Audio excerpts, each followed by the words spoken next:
l'émission des supporters des Verts en partenariat avec Active. Présentée par Keun.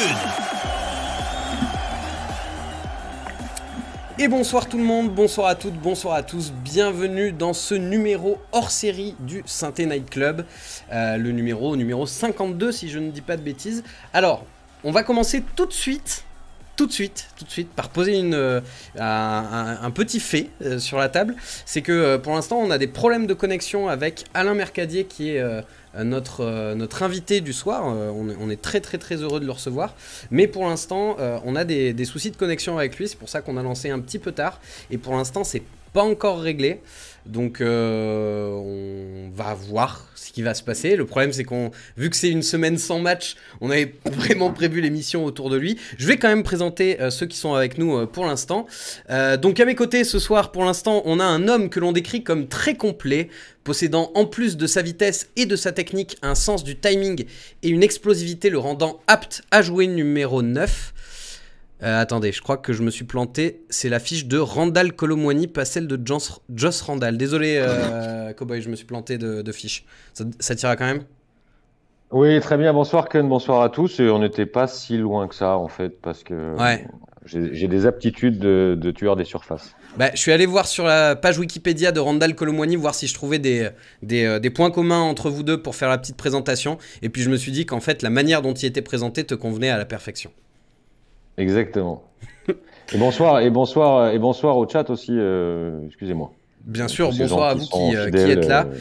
Alors, je suis pas sûr encore de quelle forme va prendre l'émission, étant donné que l'invité qui était censé être là pour l'instant a un souci technique, mais on va improviser un petit peu sur le papier. C'est pas du tout ça l'expression. Avec nous également, qui va vous lire dans le chat et rapporter ce que vous avez sur le cœur à l'antenne, c'est Karl. Bonsoir Karl.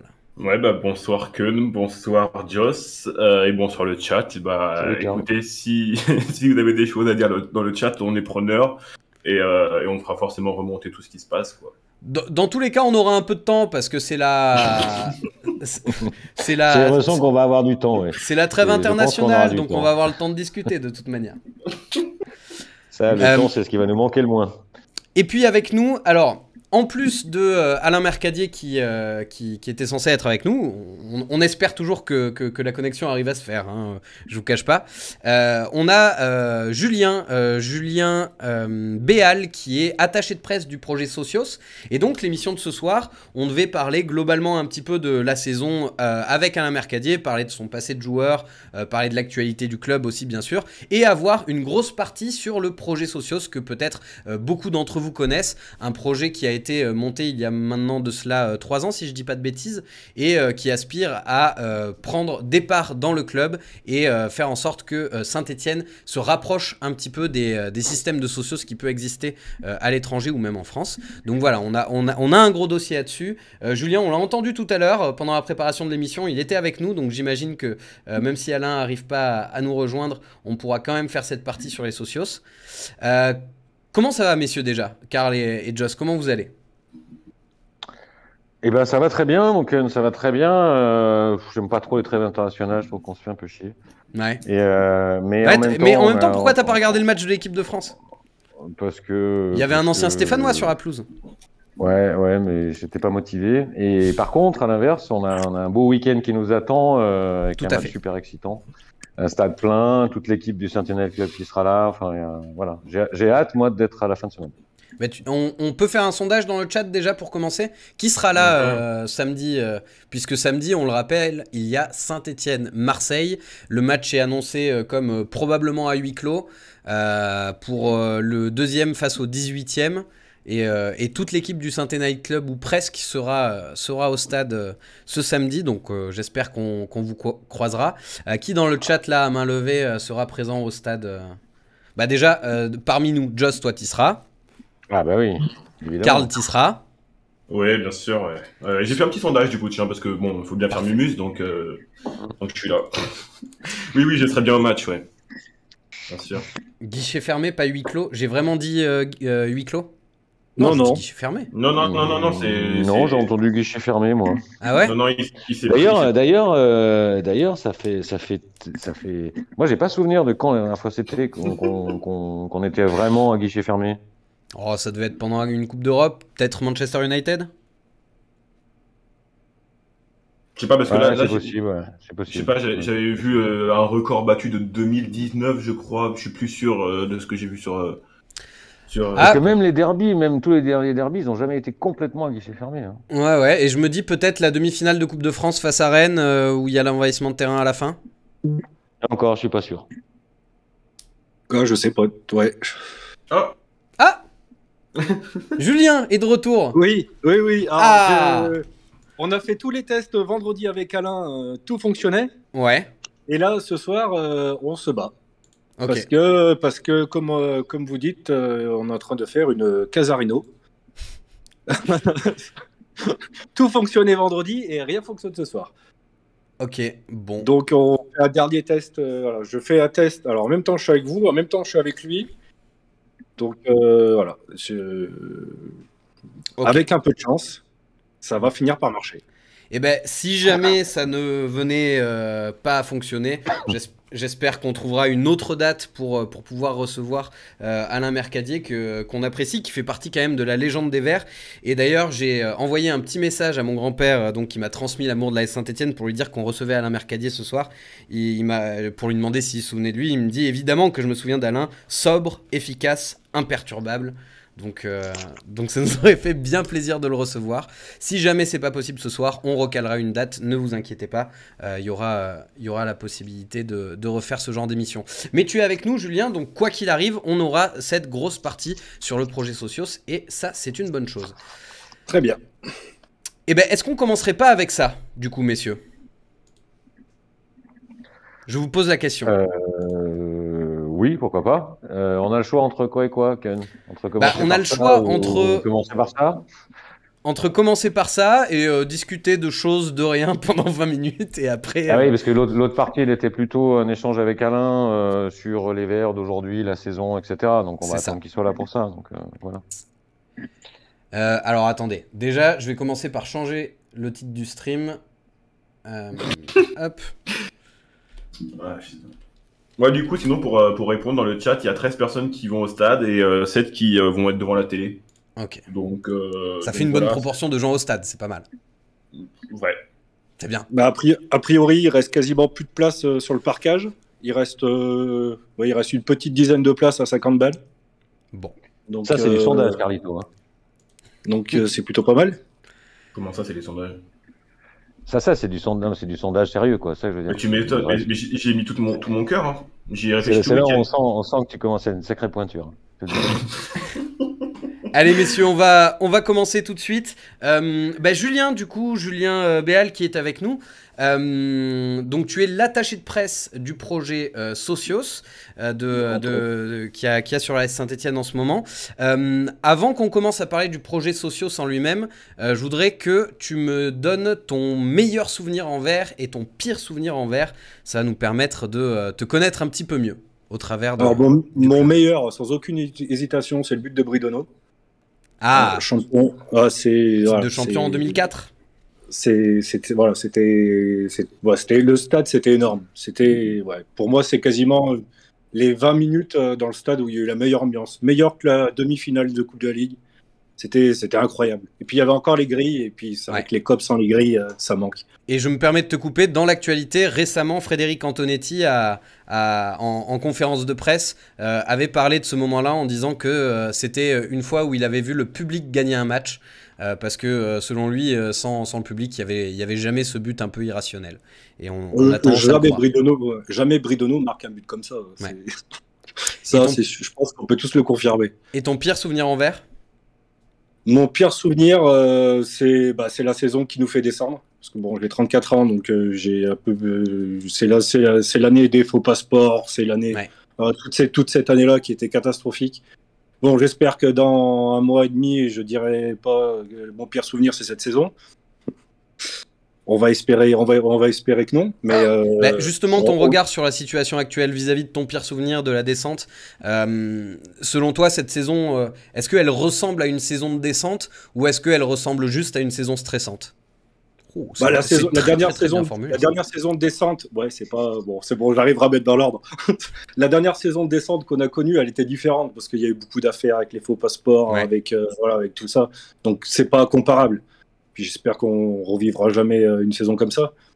Mais cette année, c'est une année où il faut éviter d'avoir beaucoup de cheveux, quoi. Ouais. Tu les vois se maintenir quand même, nos verts, ou pas? La blessure de Sako me fait très peur. Mais oui, je pense. Ouais, je pense.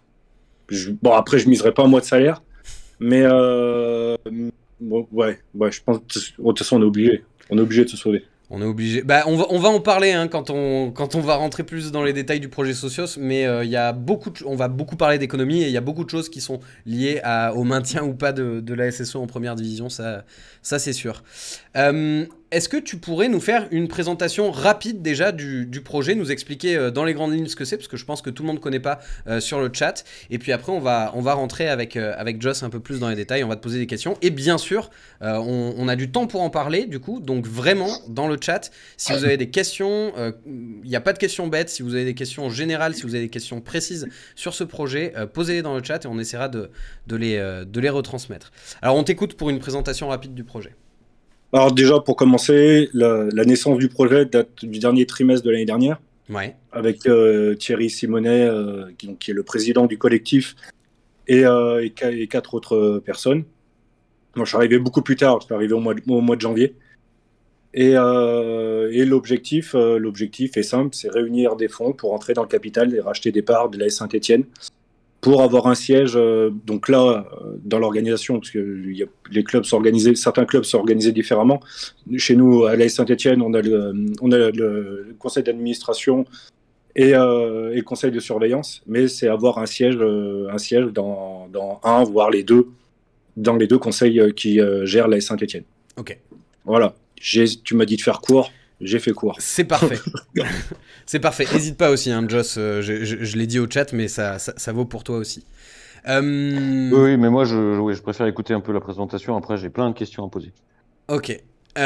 Alors, déjà, première question. Il y a eu un interview dans SoFoot dont on parlait un petit peu avant l'émission que j'ai trouvé assez bien foutu et où il disait que pour l'instant, vous étiez à environ 180 000 euros de promesses pour ce projet. Est-ce que ça a avancé déjà un petit peu depuis cette date-là? On arrive doucement aux 200 000. C'est vrai que l'arrivée d'Alain Mercadier nous a apporté une grosse visibilité. Donc on arrive à 200 000, on arrive à 200 000 assez rapidement. Je pense que d'ici fin de semaine, on sera à 200 000.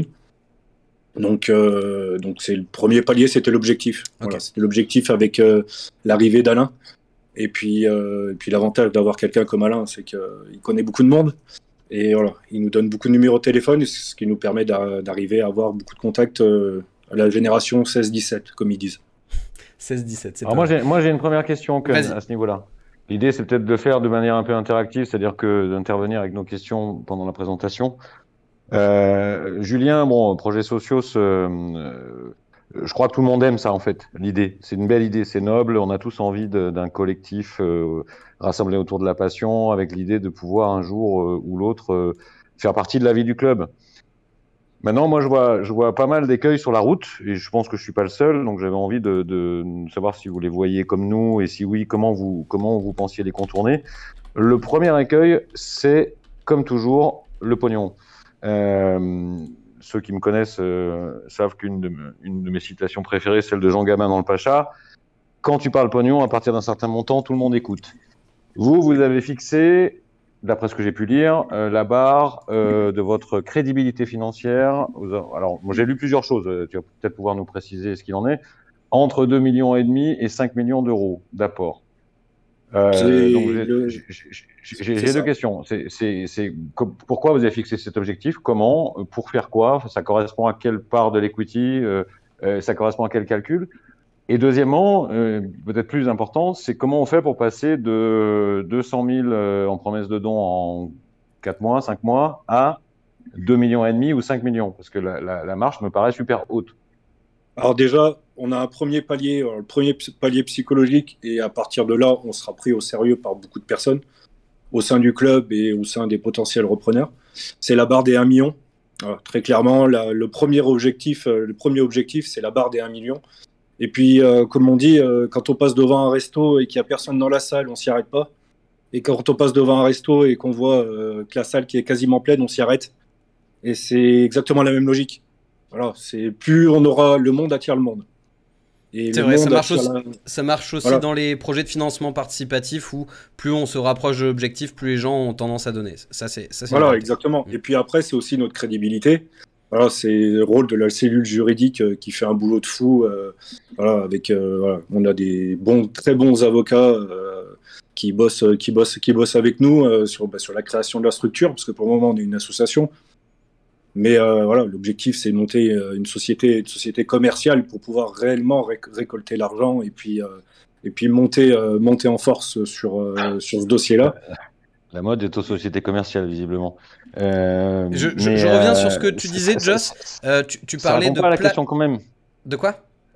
Ça répond pas à la question quand même. C'est en dehors du fait que, ok, j'ai entendu la métaphore du resto, mais quand même, concrètement, pour passer de 200 000 à 2,5 millions, il va vous falloir, à un moment donné, ça peut pas être juste attirer un peu de monde comme ça, faire venir une figure qui va ramener 20 000, 30 000, 40 000 de plus. Vous allez avoir besoin d'avoir des apports plus massifs que ça, non ? Donc là, pour le moment, on est uniquement sur ce qu'on va appeler le collège de personnes physiques. Mais on commence et on a des chefs d'entreprise déjà qui nous ont rejoints. Mais l'objectif, à court terme maintenant, parce qu'on parlait de moyen terme il y a quelques semaines, maintenant on peut parler de court terme, c'est que des entreprises nous rejoignent. Donc les entreprises Et comment vous allez mixer juridiquement vos collèges d'actionnariat particulier, d'actionnariat corporate ? Comment ça fonctionne ? Pour le moment, c'est vraiment les projets de la cellule juridique. Et puis on a une grosse réunion mercredi où on va avancer là-dessus. C'est au niveau des collèges. Il y aura un collège moral, un collège physique. Voilà, pour résumer, donc les deux seront différenciés et les collèges éliront les personnes qui seront au conseil d'administration de la société. Donc voilà, pour que l'objectif, c'est que tout le monde ait son mot à dire. Et alors, par rapport à la question 1 de ma question à double porte, pourquoi 2,5 millions à 5 millions ? Pourquoi pas 1 ? Pourquoi pas 10 ? En fait, il est assis sur quel type de montage ce montant-là, il correspond à quelle approche ? C'est-à-dire, vous visez une augmentation de capital, et si oui, pour prendre quelle part du capital, ou de racheter une partie du capital, et si oui, pour quelle part ? Déjà, c'est racheter des parts pour entrer dans le capital. Donc voilà, nous, l'objectif, c'est 5-10% du capital. Voilà. 5-10% du capital. Donc ça veut dire que vous fixez l'equity à quoi ? À 50 millions d'euros aujourd'hui du club ? La valeur réelle du club, tu penses vraiment qu'elle est à 50 millions ? Ah bah je sais pas, tu me dis qu'avec 5 millions, qu'avec 5 millions, vous allez arriver à prendre 10%. Il y a la partie apport aussi. Il y a les deux tableaux. Ouais. Moi, j'aimerais revenir sur ce que tu disais par rapport aux chefs d'entreprise qui potentiellement vous rejoindraient. Vous, dans votre idée globale du projet, tu parlais de 42 000 personnes symboliquement pour la population du stade, tout ça. Est-ce que dans votre idée, ce serait plutôt 42 000 personnes qui viendraient toutes avec une petite part d'investissement, ou est-ce que vous pensez plutôt que ce serait bien qu'il y ait 41 000 petits investisseurs et 1000 gros donateurs pour faire le gros du travail ? Après, nous, pour le moment, on n'a pas encore donné officiellement le montant de la part. Ouais. Mais bon, on est à Saint-Etienne, donc tout le monde pourra à peu près deviner le montant de la part. Mais après, voilà. 69 €, c'est ça ? À peu près. Okay. Un peu moins, quoi. Moi, comme ça, je me ferai pas engueuler parce que j'ai pas donné la somme. J'ai pas donné. Mais voilà, il y aura des petits. Voilà, l'objectif, c'est qu'on ait des petits porteurs. Voilà, pour certaines personnes, ça restera quand même un budget, mais d'autres personnes peuvent donner beaucoup plus. Ouais. Donc c'est après, je vais pas vous dire ce soir quelqu'un qui veut investir 500 000 euros sur le projet, qu'on va lui dire non merci c'est gentil mais bonne journée au revoir. Voilà, Mais c'est pas ce que vous estimez le plus probable. Alors, je ne fais pas de plan sur la comète, mais c'est probable. Faut se couper aucune porte, t'as raison. Ah totalement. Même si j'ai quelqu'un, voilà, je peux donner mon numéro de téléphone à partir de 500 000 euros. Mais donc, il n'y a pas de problème. Et dans vos promesses de dons aujourd'hui, vous avez beaucoup de disparités, c'est-à-dire des gens qui font des très grosses promesses et d'autres des toutes petites, ou c'est quelque chose d'un peu tout le monde pareil? Pour te donner un ordre d'idée, ça va de 1 à 20. Là, pour le moment, la part, on l'a fixé à 30, c'est 30 euros en promesse de contribution. Et c'est ça, de 1 à 20. Karl ouais, j'ai peut-être une question qui est revenue plusieurs fois dans le chat et ça n'a pas forcément de lien spécifique avec l'aspect pécunier, mais c'est Thomas et Jérôme qui nous demandent si vous avez déjà eu des échanges sur le sujet avec le club et par exemple avec Romeyer. Oui, on a eu une réunion avec la direction du club, avec Monsieur Soukas, mais pas avec Romeyer et encore moins Cayazo. Ouais. Bah, de toute façon, c'est le président exécutif Soukas, donc c'est lui qui s'occupe de ce genre de dossier. Et en 2 mots, comment a été reçue votre démarche? Quelle a été la réception? Qu'est-ce qu'ils en ont pensé? Elle a été reçue et écoutée. D'accord. Voilà.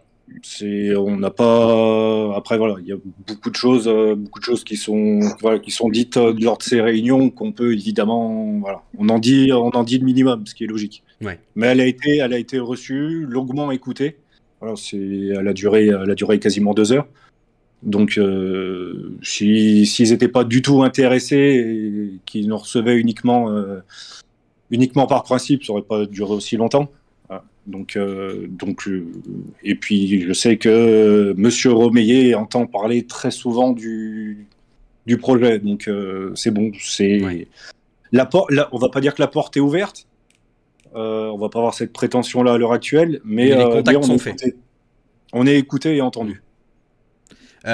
Justement, Roland Romeyer et Bernard Caiazzo, au final, ça a été un peu les premiers à parler de Socios potentiellement à la S Saint-Etienne. Il y a de ça quelques années. De quoi? C'est surtout Cayazo qui en avait parlé. Cayazo, qui en avait parlé. Lui, du coup, vous n'avez pas eu l'occasion d'échanger avec lui, mais globalement, il y a plus de chances que ça se fasse avec la direction actuelle que s'il y avait un potentiel rachat?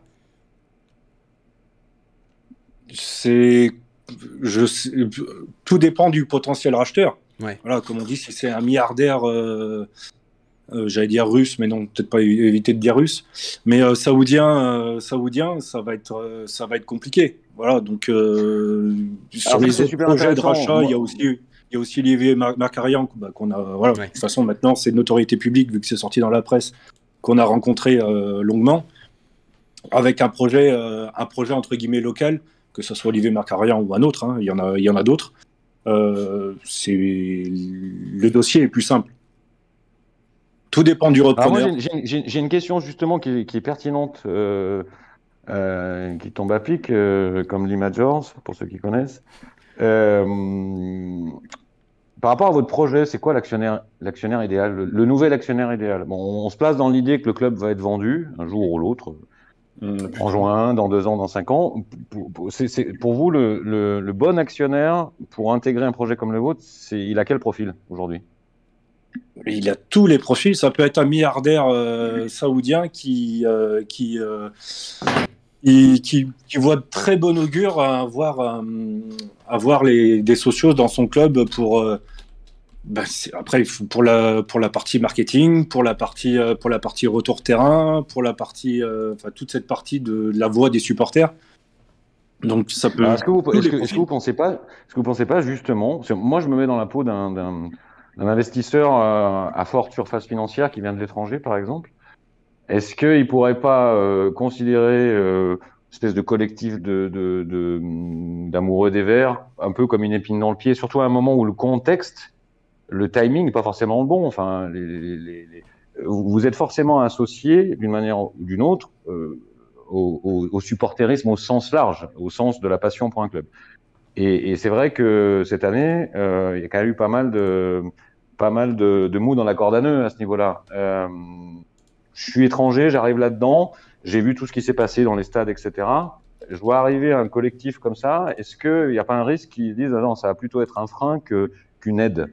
Vous allez lui dire quoi, celui qui pense ça?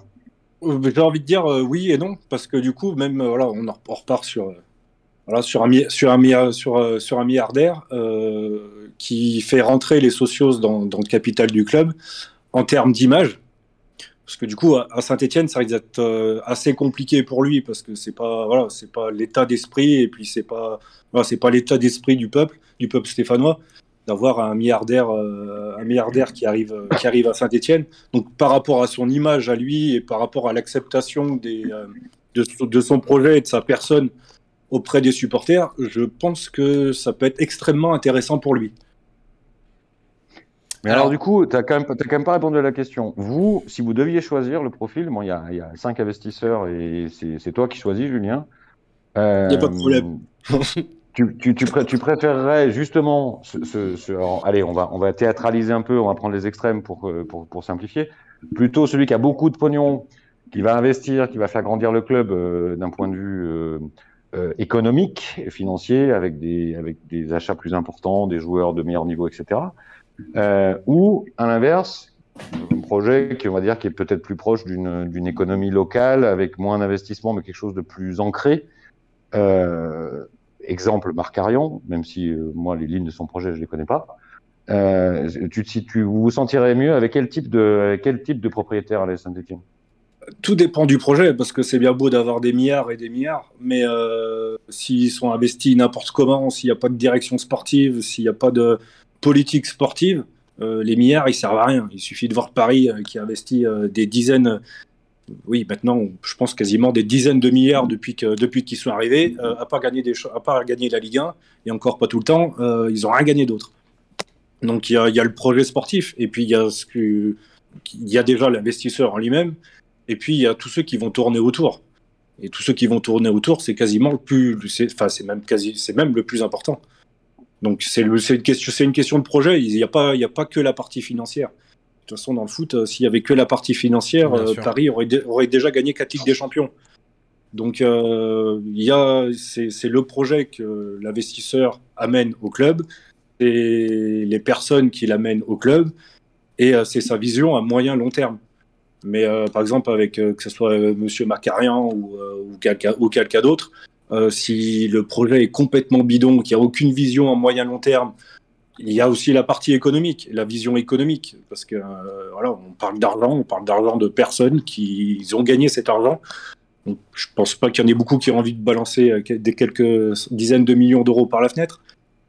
Donc voilà, c'est un projet complet. C'est pas uniquement le chèque qu'ils vont faire à la fin du mois.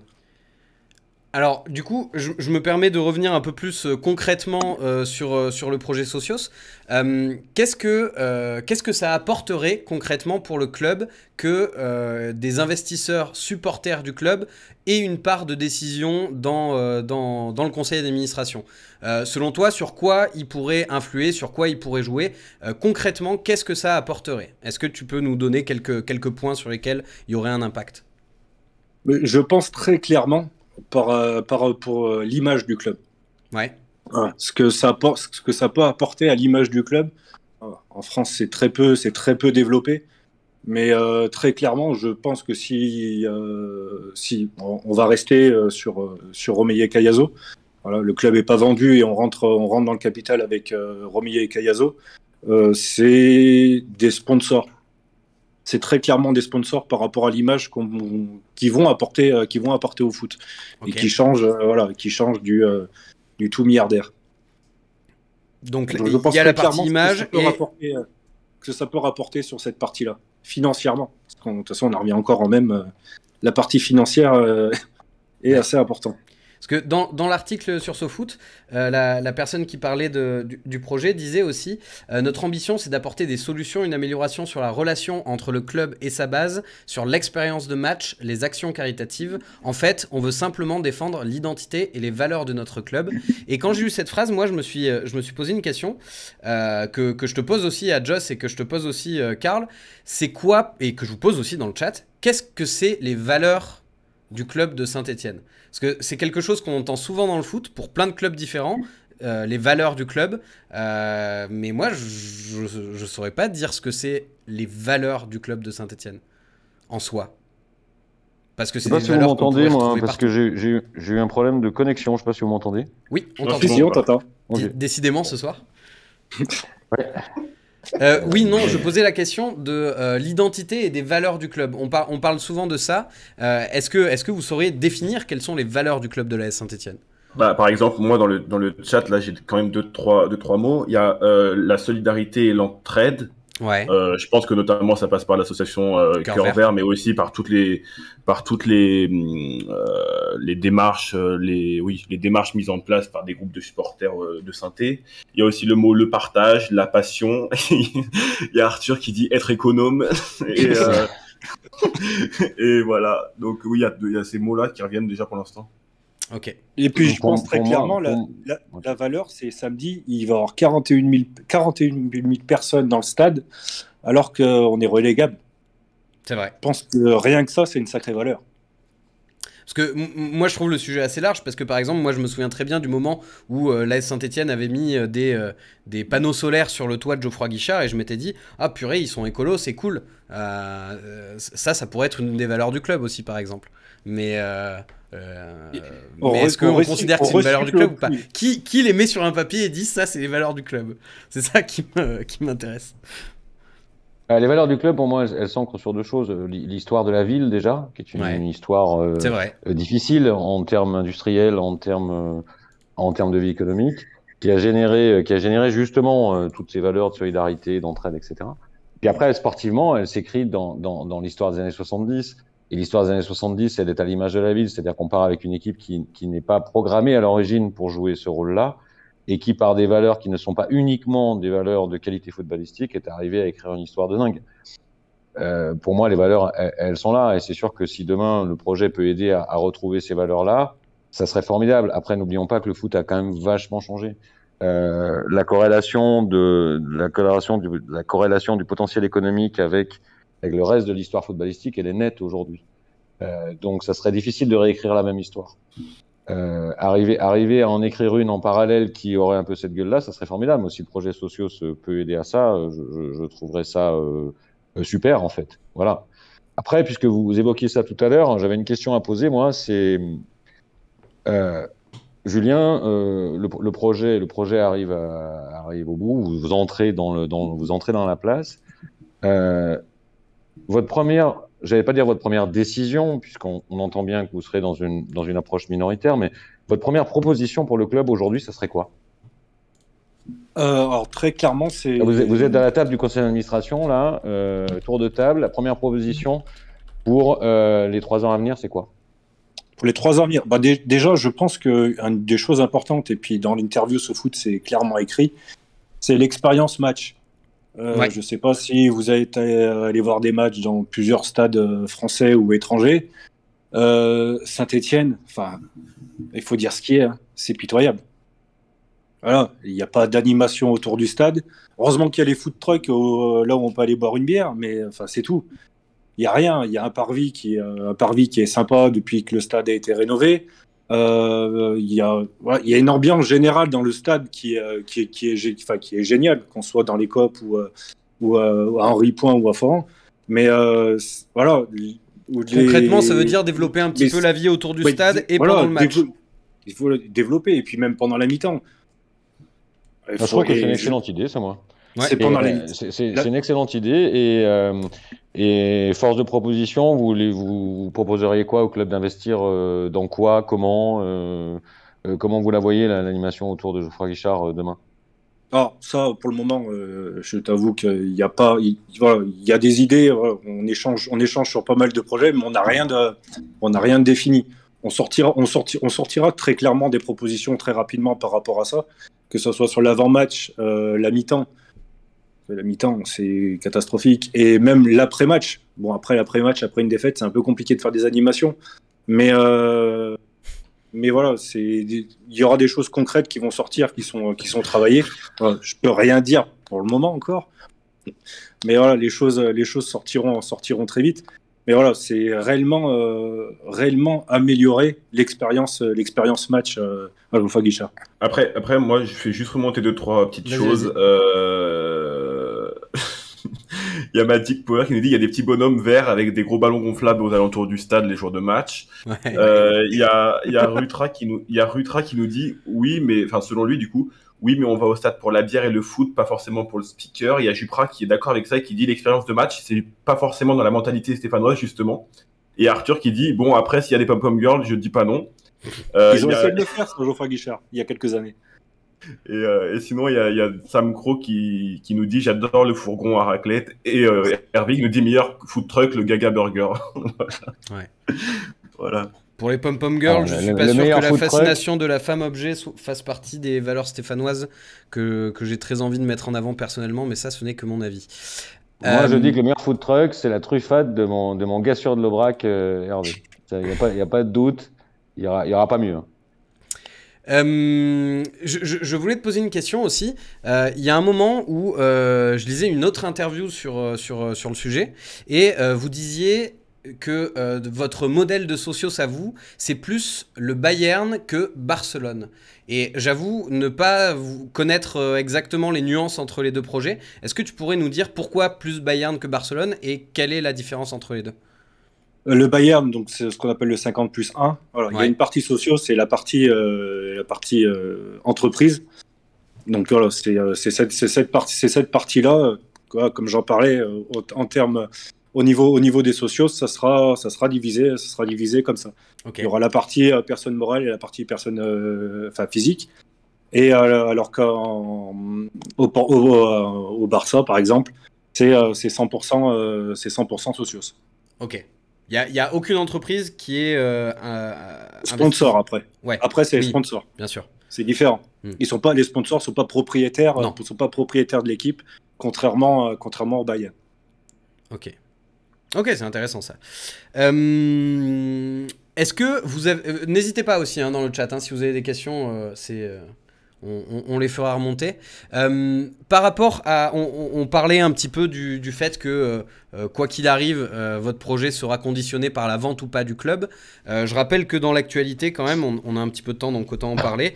Il y a eu le Capital Partner CVC qui a signé un contrat avec la Ligue de 1,5 milliard. D'ailleurs, juste pour la petite précision, la SSE, quand même, le club le plus titré du championnat de France, est dans le chapeau 3 et ne toucherait que 33 millions sur ces 1,5 milliard si jamais on se maintient, puisque ce serait 16,5 millions en juillet et 16,5 millions en 2023 si maintien il y a, et si Ligue 2, c'est 8,2 millions. Pour vous donner pour être précis, ouais. Même si on descend, on touchera quand même cet argent. En 2023, on touchera quand même les 16,5 ? Ouais, c'est ce qui est prévu dans le programme en tout cas. Ok, moi j'avais vu que c'était la moitié si on descendait en Ligue 2, que c'était 8,2. Bon, on vérifiera ça, mais je crois que c'est quand même garanti pour les clubs de Ligue 1.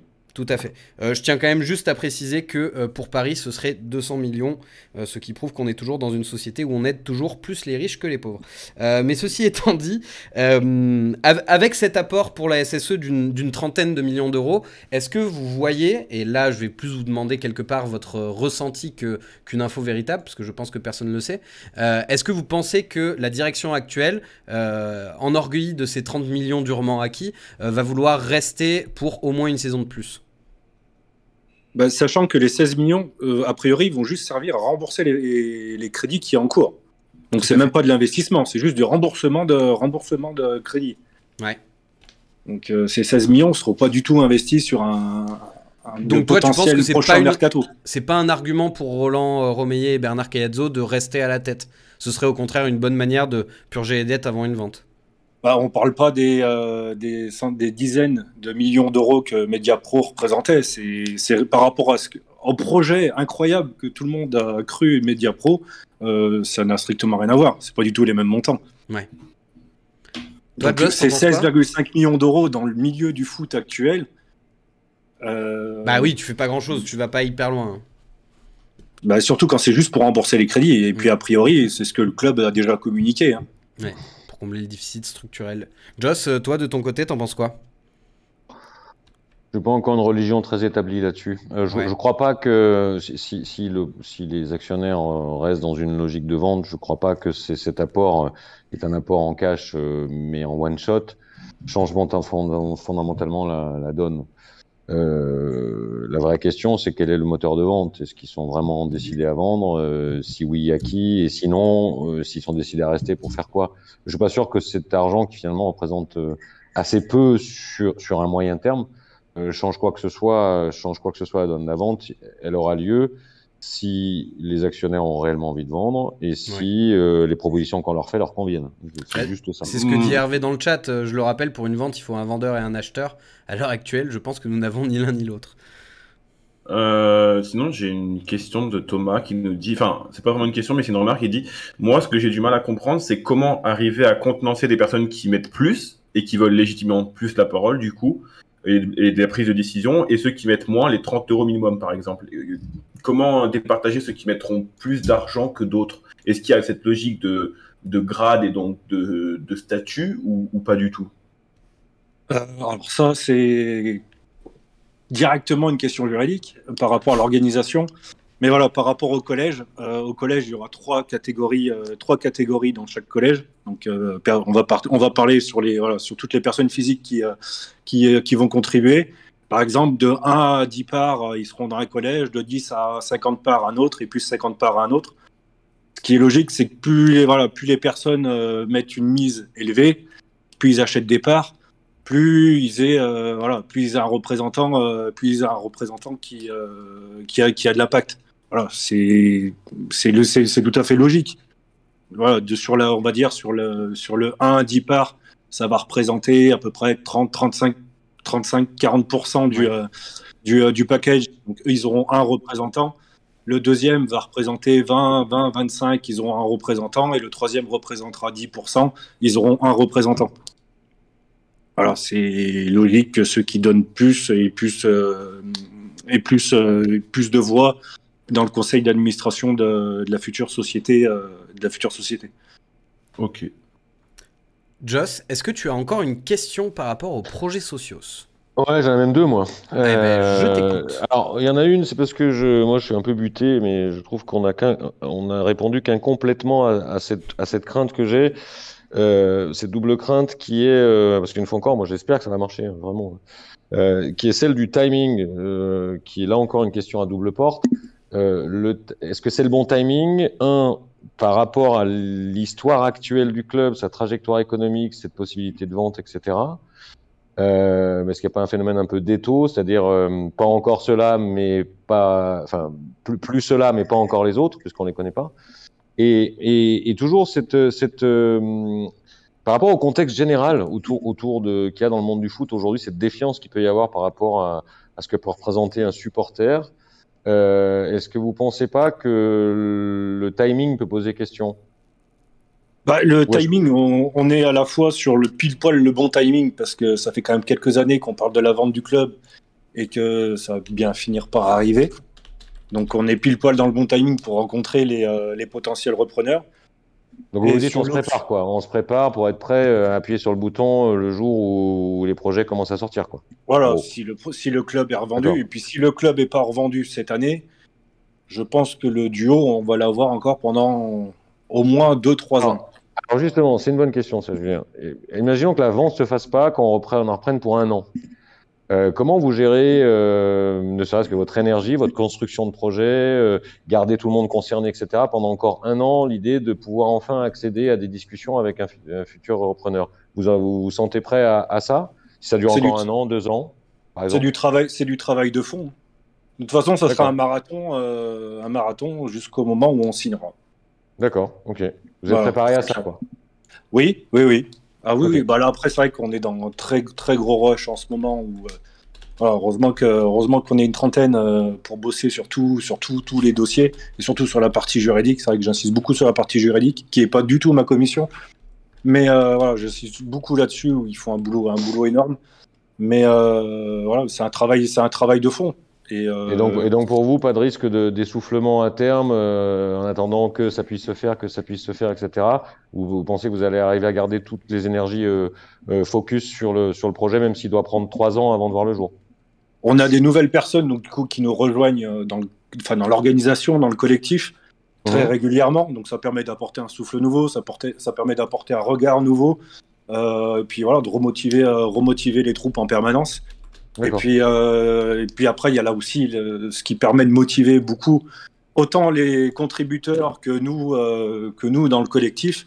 C'est quand on a des anciens joueurs, qui nous rejoignnent officiellement, qu'il y en a qui rejoignent officieusement, mais qu'on a au téléphone et compagnie, qui nous disent allez-y, voilà, on s'est pas battu dans les années 70 pour que le club meure. Voilà, le club a besoin de vous, donc ça, c'est vrai que ça met quand même un sacré coup de boost. Mais non, de toute façon, le seul objectif, c'est de réussir. Et bon, après, moi, je suis commercial, donc un objectif, je l'ai réussi. Ok. Et puis une autre question, on n'a pas beaucoup parlé jusque-là, qui m'interroge moi. J'ai lu, alors je vous ai suivi sur pas mal de supports, dans les spaces, etc. J'ai écouté un petit peu ce qui se disait. Et j'ai retenu, mais arrête-moi Julien si je me trompe, que à ce jour, vous n'avez pas encore, ou vous n'avez pas forcément envie d'ailleurs, d'intégrer en termes de voix représentative les autres composantes du supporterisme stéphanois. Je parle des ensembles qui sont constitués, hein, les associations de supporters, les Greens, les Magic, les USS, etc. Comment vous voyez votre positionnement par rapport à ces composantes du club qui, qu'on le veuille ou non, sont là, existent, sont une voix quand même dans le club, sont écoutées par le club, même si c'est indirectement. Est-ce que vous avez en projet ou dans l'idée de les emmener avec vous, qu'ils fassent partie du truc, ou vous vous dites bon ben non, eux c'est les copes et l'ambiance et nous c'est autre chose? Alors, les socios sont pas un groupe de supporters. On rencontre les groupes de supporters qui veulent bien nous rencontrer. Pour le match de Marseille, on a encore une rencontre avec un groupe de supporters. Il y a dans les contributeurs, il y a des Magic, il y a des Green, il y a des. À titre individuel, c'est des démarches individuelles. C'est pas. Il n'y a pas d'accord signé avec les groupes. Voilà, vous n'avez pas dans l'idée un jour qu'à côté du logo Socios Vert, il puisse y avoir un label Greens, un label Magic, un label USS, etc.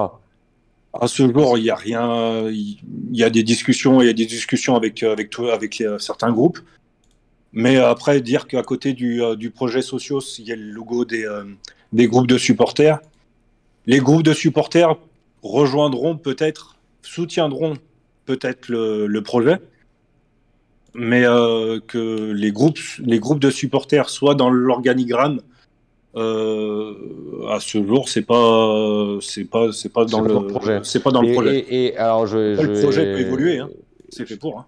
Et vous avez, alors, c'est peut-être un peu tout mal ce que je veux dire, mais vous n'avez pas peur qu'à un moment donné, si vous grossissez, que vous devenez une voix représentative, qu'ils puissent considérer que vous leur faites de l'ombre d'une manière ou d'une autre et qu'ils puissent se poser un peu en résistance à ce que vous essayez de faire? Ça vous est pas venu à l'idée, ça? Non, je pense pas. Non, très clairement. Après, c'est vrai que quand je vais au stade, je dis, moi je suis du côté nord, donc je discute avec que ce soit les IS ou les JIC qui sont en nord. Je n'en ai entendu aucun qui s'inquiétait du fait qu'on allait faire de l'ombre au lobbying qu'ils pouvaient faire auprès du club. Bien au contraire pour la plupart. Alors, ouais, vas-y, Joss. Non, c'est bon, Ok. Alors, moi, j'ai une dernière question sur le projet Socios, et puis après, je vous propose vite fait d'aborder un petit sujet d'actualité. Il y a quelqu'un dans le chat. La question de Rutra, est-ce que tu veux la poser, Karl? Oui, c'est la question, c'est est-ce qu'il y a des anciens joueurs dans votre projet comme celui qui vise à reprendre Nantes, du coup en dehors de Alain, et est-ce qu'il y a déjà eu des discussions entre vous et ceux qui construisent le projet nantais ou pas? En termes d'anciens joueurs, pour le moment, donc il y a Alain, Marc Zanotti. Et demain soir, on sort l'interview de Patrick Revel qui nous rejoint aussi. Et voilà, on discute avec beaucoup d'autres joueurs. Voilà. Il y a une commission chez nous qui est chargée de contacter les anciens joueurs.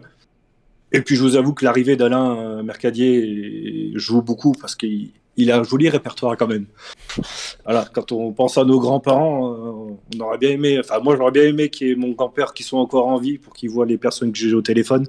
Parce que je pense que c'est voilà, mon grand-père m'a toujours parlé de cette génération-là et puis c'est grâce à voilà, comme pour beaucoup, c'est grâce à cette génération-là qu'on est supporter de la Saint-Étienne. Donc repas de famille où le grand-père racontait l'histoire de certains joueurs et maintenant que j'ai au téléphone, c'est plutôt pas mal comme expérience. Mais oui, il y a beaucoup je comprends très bien. Qui nous rejoignent et ça voilà, ça fait partie de la crédibilité. Et il y a beaucoup de contributeurs qui disent du coup si Alain Mercadier, si un tel ou un tel rejoint le collectif, c'est que c'est peut-être pas des guignols les gars, et qu'ils sont crédibles et on y va. Ça donne du poids. Moi, j'aimerais bien qu'on termine l'émission en parlant d'un petit sujet d'actualité quand même, puisque ça date de cette semaine, d'il y a quelques jours. On a vu le retour de Aorojo Dalinia di Ilan à la cellule de recrutement de la SSE. Et surtout, l'information quand même à retenir, c'est le départ de Jean-Luc Buisine de la cellule de recrutement. Faire vite fait un petit bilan de l'apport de Jean-Luc Buisine. Et est-ce que pour vous, c'est plutôt une bonne nouvelle ou une mauvaise nouvelle que la cellule de recrutement se réorganise? Joss? Le bilan de Buisine, pour moi, il est flou. Hein. Enfin, j'ai l'impression que c'est quelqu'un qui était loin, qui n'était pas dans le club. Dans la collaboration, à l'époque Puel, on a quand même vraiment l'impression que c'était Puel qui prenait les décisions. Voilà, donc aujourd'hui, je vois pas son départ d'un mauvais œil parce que je vois pas vraiment ce qu'il a apporté au club pendant qu'il a été là. Alors après, on sait ce qu'on a, on sait pas ce qu'on aura, comme on dit, mais pour moi, c'est un électroencéphalogramme quasiment plat, quoi. Voilà. Il suffit de regarder les mouvements de joueurs. Alors, il n'est pas seul responsable de ça, très probablement, mais j'ai pas le sentiment, vu de ma fenêtre, que c'est quelqu'un qui a apporté beaucoup au club. Est-ce que si on compare son bilan à celui de Frédéric Paquet, tu dirais que c'est plutôt mieux ou moins bien? Paquet, c'était pas le même rôle. Tu veux dire par rapport à Ventier? Par rapport à Ventier, oui, pardon. Frédéric Paquet, c'était le grand baraquet. D'abord, c'est difficile de comparer deux époques différentes, de durée aussi différente, parce que Ventier a travaillé plus longtemps. Voilà. Quasi toute la période. Je suis pas un grand fan de Ventier, mais il me semble qu'il a fait plus de choses que Buisine quand même. Ok. Donc plutôt une bonne nouvelle. Toi, Julien, tu le vois de quel œil, le départ de Buisine? Ça peut apporter un nouveau souffle. Voilà. Après, il y a Loïc Perrin aussi. On ne sait pas réellement de quoi il est capable. Après, j'ai l'impression que ça représente un peu une prise de pouvoir de Loïc Perrin. Ce genre de décision, ça peut paraître anecdotique, mais si je vous pose la question, c'est aussi que j'ai l'impression qu'on a de plus en plus une prise de pouvoir de Loïc Perrin sur le sportif du club. Alors, par rapport à ça, je suis un peu plus pondéré. Est-ce que c'est pas notre très cher duo qui met Loïc Perrin pour calmer tout le monde? Parce que c'est vrai que Loïc Perrin à Saint-Étienne, c'est quand même c'est une image incroyable à Saint-Étienne. Tout le monde connaît Loïc Perrin. Donc en termes d'image pour le club envers les supporters, c'est une très très bonne chose et ça peut permettre aussi de calmer certaines personnes. Donc après, de toute façon, à l'heure actuelle, on peut pas dire Loïc Perrin fera du très bon boulot parce qu'on sait pas de quoi il est capable. Donc on va attendre un peu avant de juger. Et Ilan travaillait déjà pour la Saint-Étienne depuis quand même pas mal d'années. Il faisait du scouting déjà depuis très longtemps. Donc il est dans le club depuis longtemps. Il en a fait. Après il en faisait plus depuis pas mal de temps. C'est un retour. Il était plus pendant un petit moment. Et sa période scouting officiellement sous contrat, elle n'a pas duré très longtemps. Donc il a toujours été plus ou moins dans l'environnement du club, mais d'un point de vue purement contractuel, sa période de scouting, notamment au Brésil, n'a pas duré si longtemps que ça. Et on va terminer du coup, messieurs, puisque la semaine prochaine, le week-end prochain, ce week-end, il y a Saint-Etienne-Marseille, auquel, je le redis, l'équipe de Saint-Inside sera présent et l'équipe du Saint-Étienne Night Club quasi dans son ensemble. Je vais vous demander un petit pronostic, messieurs, entre ce match opposant le 2e au 18e. Marseille qui reste sur 2 victoires, mais nous, on perd plus trop ces derniers temps. On est sur 2 matchs nuls, 1 victoire, je crois, sur les 3 derniers matchs. Donc c'est pas mal. Milik, qui me semble, est annoncé absent du côté de Marseille, et Crivelli est potentiellement annoncé présent du côté de Saint-Etienne. Donc est-ce qu'avec toutes ces données-là, vous avez un petit prono à me donner? Julien, on va commencer avec toi. Alors, c'est les pronos. Ça, c'est un truc. Sur la S Saint-Etienne, c'est compliqué. C'est du doigt mouillé. Hein. C'est. Est-ce qu'un match nul, ça serait pas un bon résultat? Ouais. Bah, si, je pense. Un match nul serait un bon résultat. On peut évidemment pas s'en contenter. On peut pas jouer le match nul, mais ça resterait un bon résultat à la fin du match. Donc, tu mises sur ça? Ouais, je pense qu'on serait quand même beaucoup assigné à un match nul. C'est vrai. Avec un petit score. Avec une égalisation de Casery à la 93e. Ok, parfait. Joss, toi, tu mettrais quoi? Bah ouais, moi je pense que si moi je vois un partout depuis un certain temps. Je trouve que les augures sont pas bien orientés là. Blessure de Sako. Tu parles de Casery, moi je suis pas sûr qu'on le verra, Casery. Je me mets à peu près sûr du contraire. Et je suis à peu près sûr qu'on le verra pas pendant quelques matchs en plus. Donc ça fait quand même 2 de nos meilleurs joueurs là de la période récente qui sont pas là. Alors eux, effectivement, ils ont pas Milik, mais je pense qu'ils sont dans une autre dynamique, ils ont d'autres objectifs. Ça sera pas facile. Après, bon, le chaudron sera plein, donc moi je compte aussi là-dessus. Il faudra vraiment mettre autre chose que ce qu'on a vu dans les derniers matchs pour y arriver. Et si on fait un beau match et un match nul un partout, même si ça fera pas beaucoup tourner le compteur, je pense que ça sera peut-être pas si mal. Moi, ces dernières semaines, j'avais tendance à pondérer un petit peu les gens autour de moi, parce que j'ai l'impression qu'il y avait un optimisme un peu béat qui s'était installé avec la bonne petite série de résultats qu'on avait eu. Mais là, j'avoue que celui-là de match, je le sens plutôt bien, déjà parce que je serai au stade et que ça me ferait plaisir, mais aussi parce que Marseille, on sait que c'est une équipe qui peut un petit peu paniquer cette saison à certains moments, et avec un stade plein, face à des Stéphanois qui je l'espère, seront remontés à bloc après cette trêve. Moi, je suis assez optimiste pour ce match, et je vais miser sur une petite victoire 1-0. On va pas mettre un score fleuve non plus, mais... Dieu vous entende.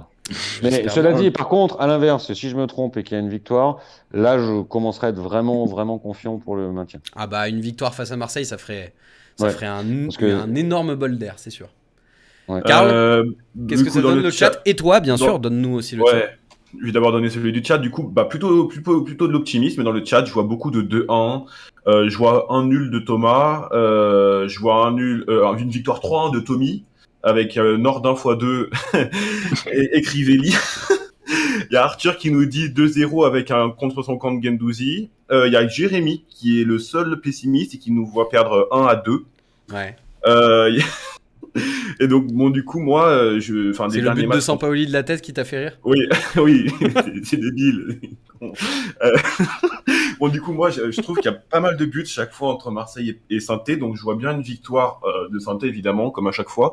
2-1 ou 3-1. Comme il n'y a pas Amouma ni Casery, ça va être Crivelli pour sa première et Bouanga ou Boudbouz avec un 3e but de Nadé, tiens, un petit but de Nadé de la tête sur corner. Voilà, pour faire plaisir à Green Prospect. Allez, parfait. Qui a fait un très bon article sur la révélation de l'année qui est Nadé, et que je vous recommande. Absolument, très bon article de nos amis de Green Prospect. C'était une passe D. Tout à fait. Sur ce, messieurs, bon bah écoutez, un petit peu triste ce soir de ne pas avoir pu être avec Alain Mercadier. J'espère que ce n'est que partie remise pour une prochaine. Merci beaucoup par contre Julien d'avoir été avec nous, d'avoir pris le temps pendant 1 heure de répondre à nos questions et à celles du chat. C'était hyper intéressant. Merci à toute l'équipe. Et juste dernier petit mot du coup avant le match. S'il y en a qui veulent venir nous rencontrer, on a fait un event sur Facebook. On sera vers le parking Roger Rocher. Au niveau du food truck, c'est FF Snacking. C'est vers le portail du stade de l'Étivalière. Donc voilà, s'il y en a qui veulent venir nous poser des questions en live, nous rencontrer, nous poser des questions, quoi que ce soit, qu'ils hésitent pas. Vous y serez de quelle heure à quelle heure, Julien? De 18h, enfin 17h30, 18h, parce qu'on a des rendez-vous avec la presse aussi, jusqu'à une demi-heure, trois quarts d'heure avant le match. Et j'ai vu plusieurs fois la question revenir dans le chat, est-ce que Julien Cazard viendra à GG? Je crois que c'est pas prévu pour ce week-end-là. Décision demain soir. Décision demain soir. Ok, bon. Eh ben écoutez, peut-être alors, peut-être. On vous dira. Sur ce, messieurs, bonne soirée. Merci d'avoir été avec nous. Merci le chat, mesdames et messieurs dans le chat. On se dit à samedi au stade pour ceux qui seront là. Et sinon, on se dit à lundi prochain pour un numéro plus classique où on débriefera le match contre Marseille et où on parlera de l'actualité du club. Salut tout le monde, ciao. Merci, salut. Bonne soirée, salut à tous.